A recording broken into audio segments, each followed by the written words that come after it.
አንቺ ግባናተኛ ተወያላ ይሄ ነው አንቺ ቤተሰብ እብድ ያገግማል እንጂ አይድንም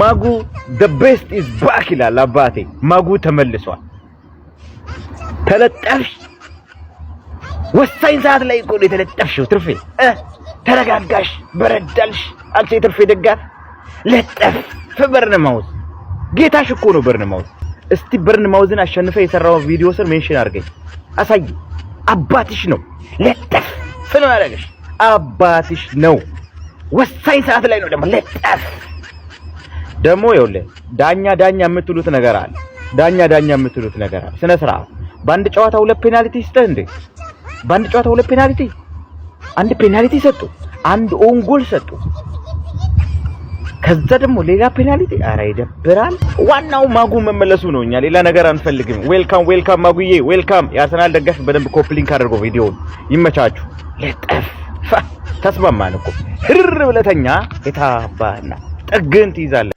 ምን ብዬ ነበር እኔ እኮ ተናግሬያለሁ እኮ የበዓል ቀን ጨዋታ ወጋሚ የሆነ ጨዋታ ነው ወይ አቻ ነው ወይ ደግሞ ሽንፈት ነው አስተናግደ የምትወጣው የበዓል ቀን ጨዋታ አይሆንም አላልኩም ይሄው በቃ አማል ጠብቆ እኮ ለዚህ ነው የበዓል ቀን ጨዋታ የዛሬ በዓል ደግሞ ለየት የሚያደርገው የሃሪ ማጉዌር ሕፃን የሆነ ስህተት ማለት ነው ወይ ጎሉን አላዳንክ ወይ ራስን አላዳንክ እኔ እኮ አቻውን እኮ ችግር የለም እኮ ጠብቀዋለሁ እኮ የበዓል ቀን ጨዋታ ነው ብዬ ጭራሽ 24 ቀን አታዩንም ደግሞ ማለት ምን ማለት ነው 24 ቀን ሜዳ ላይ አንመለስም ማለት ይሄስ ደግሞ ምን ማለት ነው ቆይ እንዴ እኛ በፎንቃ ማበድ አለብን እንዴ ወይ አስደስታችሁን አልሄዳችሁ ወይ ተመልሳችሁ በሳምንት አትመልሱልን አከሱን ምን አይነት ነገር ነው ቆይ ጎበዝ ምንድነው እየተፈጠረ ያለው እዚህ አካባቢ ግን እኔ የበዓል ቀን ጨዋታ ግን ቢቀርስ እግር ማልፋት እኮ ነው ትርፉ ቢቀርስ የበዓል ቀን ጨዋታ እኛ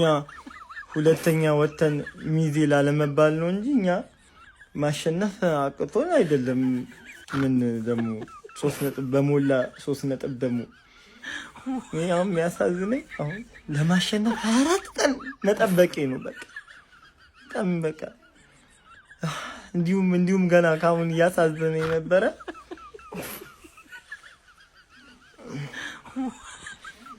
ለዘን ቋጠሮ ተጀመረ ወያለው ግን ለዘን ቋጠሮ እሁድ እንኳን በግላጭ አገኘሃለሁ በቀላለሁ ግን ማንቼ ግን ይናፍቀኛል ነው አሁን 20 ምናምን ይናፍቀኛል ነው ምን አሸነፈህ ቢሆን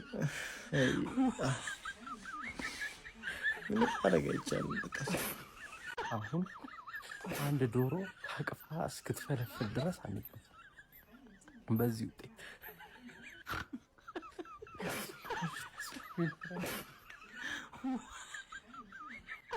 ምናምን ቀን በኋላ ነው ከዚህ በኋላ የምናየው ምናምን ማን ሜዳው ዜሮ ማለት ኮቢ ማይኑ ካሲሜሮ ዳሎት የሚባለውን ታያለ በዚህ ደግሞ ሴኒ ላመስ ብሩኖ ፈርናንዴዝ ማቲያስ ኩኛ የሆኑ ሰዎች ማለት ነው እግዚአብሔር ይመስገን ለምንድን ነው ኩኛን ያስወጣው አማድ ዲያሎን አስወጥተ ከምንም ተነስቶ ጎል ማስቆጠር የሚችለው ማቲያስ ኩኛን ሜዳ ላይ አታቆየውም ነበር ለምንድን ነው ያስወጣው እግዚአብሔርን በጣም ስህተት ነው ይሄ ቅያር ራሱ ኮቢ ማይኑ ማለት ነው ይሄን 2-3 ጌም ጭራሽ የለም ጭራሽ ማለት ነው እግዚአብሔርን ኳስ አይቀበልም ኳስ ሲዝም ባክ ፓስ ነው ደባሪ ኳስ ነው ይበላሽበታል ድሪብሉ ለማንኛውም ያን ያክል የሚያበሳጭ አይደለም ከቶፕ 4 አሁን የሚያስወጣን አይደለም ከቶፕ 4 ከሶስተኛ የሚያስወርድ ውጤት አይደለም የዩናይትድ ደጋፊዎች ትንሽ አናደዳል አብሽሩ በርማውዝ ከትርፌ ጋር ተጫውተው እንግዲህ ነጥብ ጥሏል በሚያሳዝን ሁኔታ በርማውዝ ነጥብ ጣለ እኔ ቶማስ ቶል በሆን ማለት ነው ከእንግሊዝ ብሔራዊ ቡድን ስኳድ ከነስለዋለሁ ይሄንን ሃሪ ማጓየር ከፕሮፌሽናል እግር ኳስ ተጫዋች የማይጠበቅ ፋውል የሰራው ቀይ ካርድ ምናምን ሲገጨው ይከራከራል ደግሞ አይኑ ላይ ሻማ ቀልጧል መሰለኝ አማድ ላይ የተሰራው ፋውልና ማጓየር በሰራው ፋውል መሃል ያለው ልዩነት ምንድነው እኛ ፔናልቲ የተከለከልንበት ምክንያት ምንድነው በዛሬው ጨዋታ አንገታችንን ታንቀን ነው ነጥብ የጣልነው የመላጣ ሰፈር ልጅ ዳኛው ነው ማኖ ዘማች ትችላለህ አረ በጌታስ ማንቸስተር ዩናይትድ ከቦርንማውዝ ጋር 2-2 በአቻ ውጤት ተጠናቋል በዚህ ጨዋታ ላይ የቦርንማውዝ ቤስት ፕሌየር የነበረው ዳኛቸው ስቱዋርት አትዊል ነው። ይህ ዳኛ ማንቸስተር ዩናይትድ ላይ መጥፎ ውሳኔዎችን በመወሰን የዛሬው የመጀመሪያው አይደለም። ላይቭ ስትሪም ላይ እነዛን ዲሲዥኖች የፔናልቲ ዲሲዥኖች ከመወሰኑ በፊት የሆነ ጨዋታ ላይ አስታውሰዋለሁ ማንቸስተር ዩናይትድ ላይ አንፌር የሆነ ዲሲዥን ወስኗል በማለት ጨዋታውንም አስታውሻለሁ። ከበርንሌ ጋር በፍሌቸር ጊዜ 2-2 በሆነ በአቻ ውጤት ስናጠናቀቅ ማርቲኔዝ በዛ ጨዋታ ላይ ጎል አስቆጥሮ ይህ ዳኛ ሽሮት ነበረ። የፕሪሚየር ሊግ ፓናሉ የተሻረው ጎል መሻር የለበትም ብሎ ወስኖ እንዲሁም ደግሞ ለማንቸስተር ዩናይትድ አፖሎጂ አቅርቦ ነበረ። በዚህም ጨዋታ ላይ አማድን በተመሳሳይ ፋውል ፔናልቲ ከልክሎ ሃሪ መጓየርን በቀይ ካርድ አስወጥቶ ፔናልቲ የሰጠበት ዲሲዥን የሚገርም ነው። የሃሪ መጓየር ዴፊኒትሊ ቀይ ካርድ ያሰጣል፣ ፔናልቲም ነው። ማንቸስተር ዩናይትድ በክሪስታል ፓላስ ላይ ማቴስ ኩኛ ላይ በተሰራ ፋውል ማንቸስተር ዩናይትድ በዚህ መልኩ ቀይ ካርድ አግኝቷል፣ እንዲሁም ደግሞ ፔናልቲ ሰጥቷል።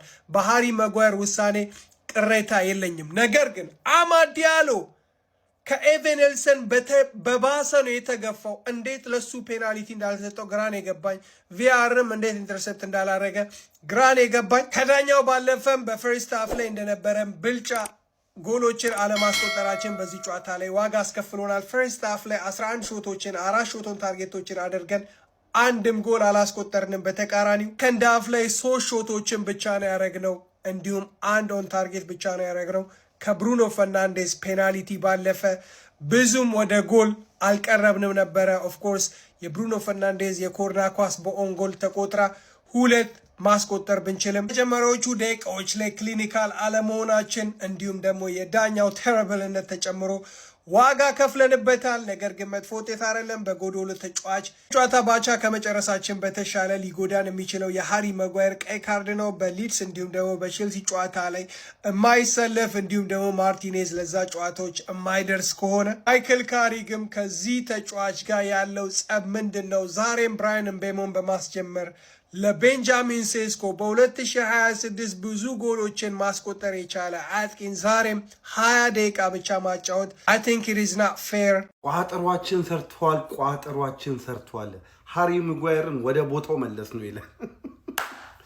አይ ተርፍዬ ማንጠባጠብ ጀምርሽ። አንላቀቅም ዘንድሮ እንዲህ በቀላሉም አለቅሽም። በቀላሉ አንላቀቅም። ቀጣይ ደግሞ አባቴ ወያለው ነው። ነገ ደግሞ አባቴ ቀጣይ ወያለውን ነው ለማስጣል የምንሰራው። ቋማ የሼባዎች የቋጣሪ ማህበር አቋቁመናል። ከ2 ጌም 2 አስጥለናል። ኒውካስትል ላይ አስጣለን፣ ቦርንማውዝ ላይ አስጥለናል። አባቴ የመቸው ሃሪ መጓየር ፍቅር የሆነ ሰው እኮ ነው መጓየር። በቃ ሃሪ መጓየር ወደ አቋም ከተመለሰ እኔ ትርፌ የምፈልጋ ቦታ ነው ማግኘት። በቃ ይመቻችሁ። እንዲህ ቻምፒየንስ ሊግ በቀላሉ ምናምን አንላቀቅም። ያው ነገርም እኛ ላይ ተቋጥራላችሁ ምናምን እናያለን። እስኪ የሚሆነው መጥፎ አይደለም ግን መጥፎ ነው። ገብተህ አንደርስታንድ አድርገኛል ስለ ለማንቼ ማለት ስለ የአማድን ኳስ ፔናልቲ አይደለም ብሎ የማጉዌርን ያን እንደዛ መስጠቱ ስለ ፔናልቲ ነው እኮ ግን ዳይሬክት ቀይ ካርድ መስጠቱ ነው ለዚህ ጨዋታ ውጤት እንትን ያለባቸው የነበረው። የእንግሊዝ ነገር የዳኛ ነገር ተውት። ግን መጥፎ አይመስለኝም። ለማንቼ ደጋፊ ግን ያው ከኛ ጋር የነበረው ነጥብ ማጥበብ ይችሉ ነበረ፣ ወደ 4 ማጥበብ ይችሉ ነበር። ገብቷል። ያው ቆንጆ ጨዋታ ተመልክተናል። ግን እኔ አማድ ስንት ኳስ ሲያበላሽ እንደነበረ የሆነ ኳስ የምሬ ነው ላችሁ። ቀጣዩን ቦርንሞዝ ከአርሰናል ጋር ጨዋታ አለው አባቴ። የማንቸስተር ዩናይትድ ደጋፊዎችን በከፍተኛ ሁኔታ ያበሳጨው የዳኝነት ውሳኔ በምሽቱ የበርንማውዝና የማንቸስተር ዩናይትድ ጨዋታ ላይ በከፍተኛ ሁኔታ በሶሻል ሚዲያ ላይ መነጋገር ይሆናል። እንደምትመለከቱት የማንቸስተር ዩናይትድ ተጫዋች አማድ ዲያሎ በአንድ አጋጣሚ ቦክስ ውስጥ ተጎትቶ ይወድቃል። ነገር ግን ዳኛው ያለምንም ውሳኔ በቫርም ጭምር ተመልሰው አይተውት ፔናልቲ እንደማያሰጥ አረጋግጦ ነበር። ታዲያ ይበልጥ ደግሞ የማንቸስተር ዩናይትድ ደጋፊዎችን ያበሳጨው ጉዳይ ይህ የአማድ ፋውል እንደተሰራ ቀጥታ የሄደው ኳስ ነበረ። በርንማውዞች አንዳቻ ያደረገቻቸውን ጎል ማስቆጠር የቻሉት ታዲያ በርከት ያሉ የማንቸስተር ዩናይትድ ደጋፊዎች ተቃውሟቸውና ቁጣቸውን በሶሻል ሚዲያው ላይ እየገለጹ ይገኛሉ። ማንቸስተር ዩናይትዶች መልሰው ጨዋታውን 2-1 አድርገው መምራት ቢችሉም ነገር ግን ሃሪ ማጓየር ከደቂቆች በኋላ በሰራው ጥፋት እንግዲህ በቀይ ካርድ ከሜዳ ተሰናብቷል። በርከት ያሉ የማንቸስተር ዩናይትድ ደጋፊዎችን በምሽቱ ዳኝነት ተቃውሟቸውንና ቁጣቸውን በሶሻል ሚዲያው ላይ አሁንም እየገለጹ ይገኛሉ። ለማንኛውም ስለ ምሽቱ የአማድ ጥፋትና ዳኝነት ምን ትላላችሁ? አማድ ላይ የተሰራው ጥፋት ፔናልቲ ያሰጥ ነበር ወይስ አያሰጥም? ሀሳብ አስተያየታችሁን ኮሜንት ሴክሽን ላይ አጋሩኝ። ሜዳ ስፖርትን ፎሎ ማድረግ እንዳትረሱ። ሰይጣን በሚፍታታበት ሰዓት አንድ ቀን ተሳክቶልኝ አያውቅም። የ5 ሰዓት ጨዋታ ተሳክቶልኝ አያውቅም። አመቱ ሙሉ ማንቸስተር ዩናይትድ የምሽት የ5 ሰዓት ጨዋታ ተጫውቶ አንድ ቀን እኔ ተደስቼ ቪዲዮ ሰርቼ አላውቅም። ከዚህ በኋላ ከ23 ቀን በኋላ ነው የምናያችሁ። እንደዚህ ነው የምትሰናበቱን። 23 ቀን ሙሉ የማንቸስተር ዩናይትድ ደጋፊ በቲክቶክ ይረገጣል። 23 ቀን ሙሉ የማንቸስተር ዩናይትድ ደጋፊ የእኛን የቲክቶክ አካውንት ዞር ብሎ ማየት እንኳን አይፈልግም። እንዴት ነው የዩናይትድ ደጋፊ በተለይ የዩናይትድ ቲክቶከር እንዴት ነው አካውንቱ ሊያድግለት የሚችለው? ሌላው እየተወዛወዘ እንኳን አካውንቱ በደንብ ቫይራል ይወጣል። እድሜ ለማንቸስተር ዩናይትድ። አንደኛ አካውንታችንን የሚያስመታው ማንቸስተር ዩናይትድ ነው። ከዚህ በኋላ ወያለው ለ23 ቀን ያበሽቀናል። ወያለው እሁድ ተሸንፎ ሮብ ወይ ኤፍ ኤ ካፕ ወይ ካራቦ ወይ ቻምፒየንስ ሊግ ሲያሸንፍ ይረሳል። እኛ ዛሬ ተሸንፈን ለ23 ቀን አይረሳም።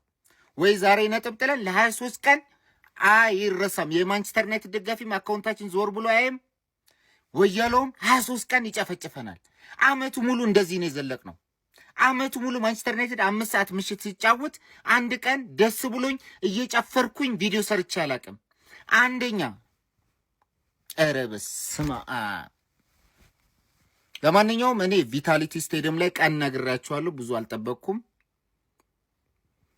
ማጓየር ግን የዛሬ ነጥብ መጣል ብቻ እኮ አይደለም፣ ከዚህ በኋላ ወሳኝ ለሆነው የአውሮፓ ቻምፒየንስ ሊግ ተሳትፎን ለማረጋገጥ ራሱ እነ ማርቲኔዝ እነ ድሊት በተጎዱበት ደግሞ አንተ የማይገባ በረኛው ሊመልሰው የሚችለውን ነገር ማይወሰን ውሳኔ ትወስናለህ።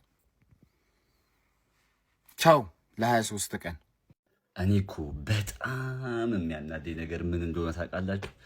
ከዚህ በኋላ ድጋሚ የምናያቸው ከ24 ቀን በኋላ ነው። አንድ ወር በሉት በቃ። ምን ይሻለናል? እሺው በየሳምንቱ አናያችሁ፣ ተናፍቁናላችሁ። በዛ ላይ እንደዚህ አይነት ውጤት። በነገራችን ላይ ዛሬ አለመሸነፋችንም ራሱ በጣም ትልቅ ነገር ነው። ይሄን የመሰለ ከካም ዳኛ እያለ ማለት ነው። ማጉ ትልቅ ጥፋት ነው የሰራው። ትልቅ ይሁን በቃ። በዓል እንኳን አደረሳችሁ።